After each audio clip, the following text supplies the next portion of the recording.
Time. The answer is time. A family member reported her missing to the Hawkins County Sheriff's Office at approximately 6:30 Tuesday evening. At the time she went missing, Summer was reportedly wearing a gray pants and a pink shirt. She is believed to be barefoot. We do want to encourage the public, especially residents living in the area of Ben Hill Road, to check any trail cameras or security cameras that they might have that could have captured Summer on video or in photographs. We also encourage residents to check any crawl spaces, outbuildings, or sheds that would make for good hiding places. An Amber Alert we issue those when we believe a child is in imminent danger of bodily harm or death. And it's the most severe alert. Since it appeared to be that she walked away from the home, why was it upgraded to an Amber Alert? Can you clarify that just a little bit more? Well, the bottom line is we don't know where she is at this time. Again, there was the initial search. We acted, and the Sheriff's Office acted on the information available at the time. And as we learned more in the first several hours into today, it led us to issue an Amber Alert. Hello and welcome to True Crime Rocket Science, the most authentic voice in true crime. In this episode, we're going to review the timeline. Today is day 31 since 5-year-old Summer Wells disappeared in the Beach Creek community area of Tennessee last month at the height of summer. Now, the audio clip I've just played is Leslie Earhart, the spokesperson for the TBI, as far as I know, speaking on Wednesday, June the 16th, the day after Summer disappeared. And she spoke at a press conference at about 4 p.m., communicating essentially that the endangered child alert had been upgraded to the most serious Amber Alert, which is still in place today. And then the next day, June the 17th, there was another press conference. Let's listen in on that one. The family, persons of interest. Everybody's a person of interest till we find Summer. The most important thing is find Summer. That's what it's all about. That's why we're doing the ground searches, the aerial searches, and finding her is first and foremost. The father's criminal record relevant in this investigation? Most. So that was from the second press conference on June the 17th, on Thursday, the second day after Summer disappeared. Before we get to the third press conference, if you haven't subscribed to the channel, please do. Like, share, leave a comment. Bear in mind there's going to be a live stream later this afternoon at 2 p.m. Eastern Standard Time. That's about 7 o'clock in the UK, so don't miss that. And let's get started. So before I take you through the timeline chronologically, we're going to go through one more press conference. This one was held on the Friday at 2:30 on Friday the 18th of June. That was also the same day that I think Don spoke to the media for the first time. He had his son standing next to him. I have a question. I'm kind of reluctant to ask it, but is there a point in this search when you all will come to the conclusion that this is not a lost child anymore? This is possibly an abduction? Is there an amount of time or amount of territory? Well, at this time, the circumstances leading to Summer's disappearance are very much under investigation. So currently, it's an active and ongoing investigation. We're not going to stop until we determine what happened to her, and we're just taking it one day at a time. What has the interaction been like with the child's parents? I know that they've spoken with us on and off the record about interactions with law enforcement, mentioning polygraph tests and so forth. Can you speak to us a little bit about the interaction with the parents and how they've helped or not helped with the investigation? All I can say in that aspect is that they're currently cooperating. When we also spoke with Mr. Wells, you mentioned some things being followed up on local sex offenders as well as in this area offered by drugs. And can you confirm those details and whether those things have been actually followed up? I cannot. I can just tell you that any information we have, any lead that comes in, we're going to follow up on that, and all avenues are being explored. How are crews feeling right now? Again, back to Captain Coop and Sheriff Lawson. He has one last question regarding something that the father told us yesterday. He was saying that she would never leave their sort of hill where they live, and he highly believes that this is an abduction. Is there anything that you can say that maybe could point to that? He mentioned something about the canines going along a trail that runs dead. So is there anything that you guys have seen that proves this, or is there any sign that that may be true? We're exploring all avenues, so at this time we can't confirm that. However, in the event that we do develop that information and confirm it was an abduction and have information to share, you will be the first to know, and we want to reassure the community that we will let them know immediately. That's information that we would want to get out to the public as quickly as possible. So that was the third press conference since Summer was reported missing. It was held at 2:30 on Friday, June the 18th, so almost a month ago. And I think the last question was perhaps one of the best from Bianca Marais. It sounds like she's a South African working as a reporter in Tennessee, and she asked, whether what Don had said to her or told the media, whether that was accurate, and basically asking for confirmation from these law enforcement officials. The one parent was saying this is an abduction. Could law enforcement confirm that? And they did not. They said they were not prepared to confirm that it was an abduction. Why? Because they don't believe it's an abduction. And that remains the case today, 2 weeks after this was recorded. Now I'm going to play you an excerpt from the press conference held on Thursday, June 24th. So about 9 days after Summer's disappearance. It was held at 4 p.m.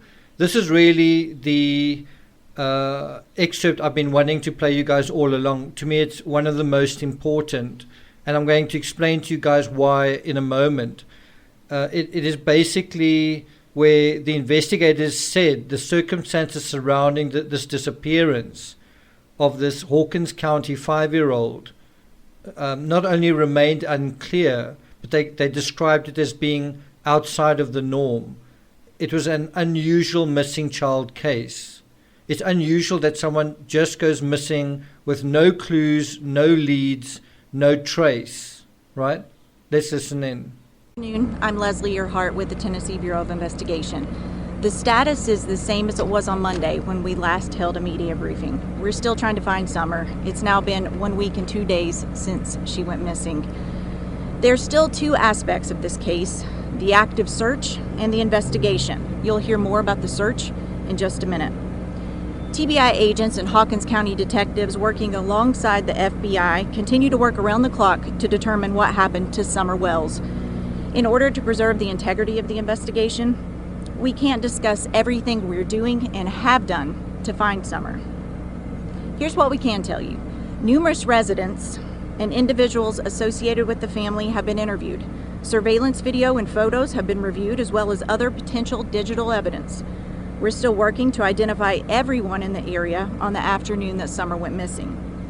One of you asked us in a previous briefing the standard amount of time it takes for a case like this to be resolved. While every case is different, this one is definitely outside of the norm. Typically, in an investigation like this one, we have some idea of where the case is headed and what might have happened within a few days. In this situation, despite doing everything within our power and exploring all avenues, the circumstances leading to Summer's disappearance remain unclear. Now, what does it mean when Earhart talks about it being outside the norm and it remaining unclear? Now, bear in mind, this press conference, this last one, when she made this particular statement, was 9 days after the disappearance on June 24th, right? There've been something like 3 weeks since then that have passed. And so I don't think it's an exaggeration to say things are well beyond the norm at this point, right? Things are well beyond the norm at this point. And the circumstances remain unclear at this point. I mean, the circumstances of Summer's disappearance, not only where she is, but what happened to her, also remain unclear.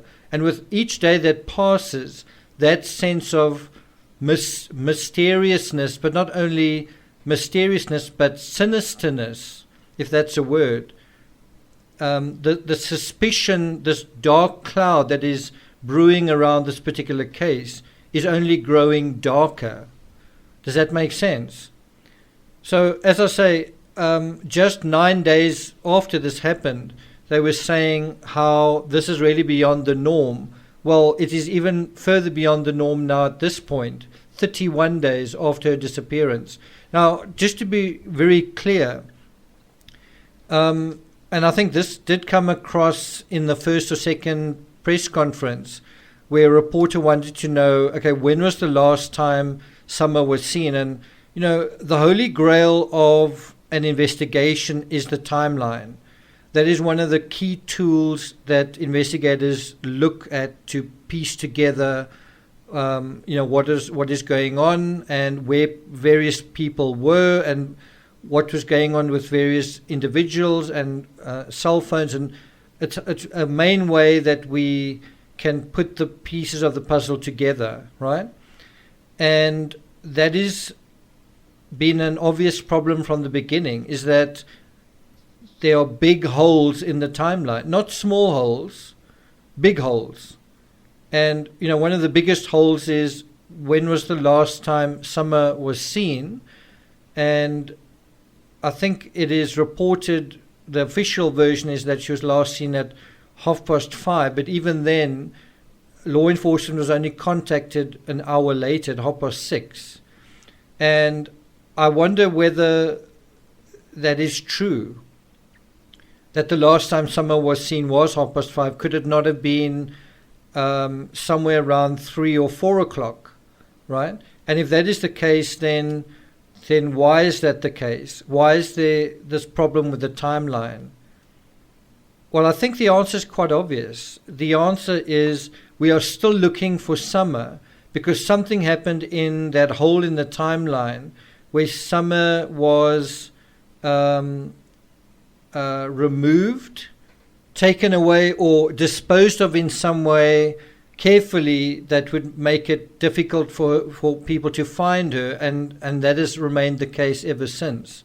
And so I don't think what we're talking about is just someone disappearing or someone lost or someone missing. I think it's also the covering up of that disappearance. Does that make sense? Now, very recently, just within a couple of hours, the Tennessee Bureau of Investigation put up a endangered child alert for a 9-year-old called Sapphire Robles by the Perry County Sheriff's Department. She was last seen Thursday wearing a pink shirt and beige shorts, right? And she was described as 4'10", weighing 85 pounds, brown hair, blue eyes. No known direction of travel. And then I think it was within about an hour of this endangered child alert, Sapphire was found. Right? The Tennessee Bureau of Investigation put up on Twitter, update, happy to report Sapphire has been located and is safe. Thank you to all for getting the word out so quickly. That is how quickly these cases can be solved. This is how quickly these cases should be solved. And so in the Sapphire Robles case, it took Sapphire Robles case, it took 1 hour basically to find her. People were aware that she was missing, and then they looked around and there she was, and they contacted the authorities, right? In this case, it's been 31 days. And the family closest to Summer are insisting it's an abduction without any evidence, and also the authorities aren't reinforcing that statement. If the authorities believed it was an abduction, they would say so. The authorities would say something about who they were looking for. There would be some kind of description. There would be some kind of evidence, and they would be alerting people in the community to look out for someone like that. There would be a warning to parents with children to beware, and there hasn't been that warning. And this failure to confirm the abduction points in a certain direction. Where does it point? Well, it points away from an abductor to, what do you think? Now, the final clip I want to play you is from the Tennessee Bureau of Investigation again. It's from the Assistant Special Agent in Charge, Shelley Smitherman, and I'm sure you've heard it before, but let's listen to it one more time. Typically on an Amber Alert, and the ones that I've been involved in since I have been over this program, within a couple of days, we have a tip or a lead or have an idea if they've been abducted, if they may be left into the woods. Somebody saw something that leads us hopefully to get an answer to where the child went or if they were taken. We're going to have some tip or lead. And that is the frustrating part for law enforcement in this case and for the public. We will continue to investigate. So that's why I say this is a very atypical case, in that there is this sort of sense of Summer just vanishing without a trace. No clue, no tips, no leads, virtually nothing. And as I say, also these big gaps in the timeline that, at 5:30, she disappeared, and then she was, the authorities were alerted an hour later. What happened after that video was taken of her a few minutes past 3? What happened between that and 5:30? What happened the entire afternoon? What happened also in mid-morning and midday? What was going on there, right? So it is atypical, and it feels like there are secrets that are being kept, doesn't it? The other thing that is interesting is that the child's mother only took the media into her confidence something like 2 weeks after the disappearance, and then this only led to more suspicion and speculation based on the mother's demeanor and her lack apparently of grieving, and that speculation has only continued. What's also interesting from the authorities is them expressing their appreciation to the media for interest in this case. They want people to continue to pay attention to it so that it doesn't go cold. They want people, I guess what it does is it does put pressure on whoever is involved to do something, to possibly to make a mistake. It is putting pressure on the suspect, this kind of constant attention. If you think about what is mentioned in the timeline, that Summer was planting flowers about 20 feet from her family's home with her mother and grandmother, and then she went inside to play with her toys in the basement, and then her mother came out a short time later and Summer was gone. That is really referring to something that could be 1 or 2 minutes. It's not accounting for kind of a long period of time, right? So it is a serious problem. It is a serious problem. What happened on the afternoon on June 15th and also prior to that? What happened before the flower planting? What was going on in the vehicle during the drive from the waterhole and also the drive from Macbeth? What were the true circumstances? What is the true condition of Summer in the vehicle, as seen in that last photo? Now, there's a really good timeline of events in the published in the Charlotte Observer, so I'm going to put a link to that in the description. And then there's also another timeline with quite a few video clips in the from WJHL, a very good timeline. So I'm going to put that link in the description as well. And we're going to talk a little bit about these problems in a live Q&A at 2 o'clock Eastern Standard Time. It'll be a live discussion, so if you've got any thoughts or questions or comments, you're welcome to join the True Crime Rocket Science community for a lively but respectful discussion. So I look forward to seeing you guys there, and until then, I'll see you guys next time.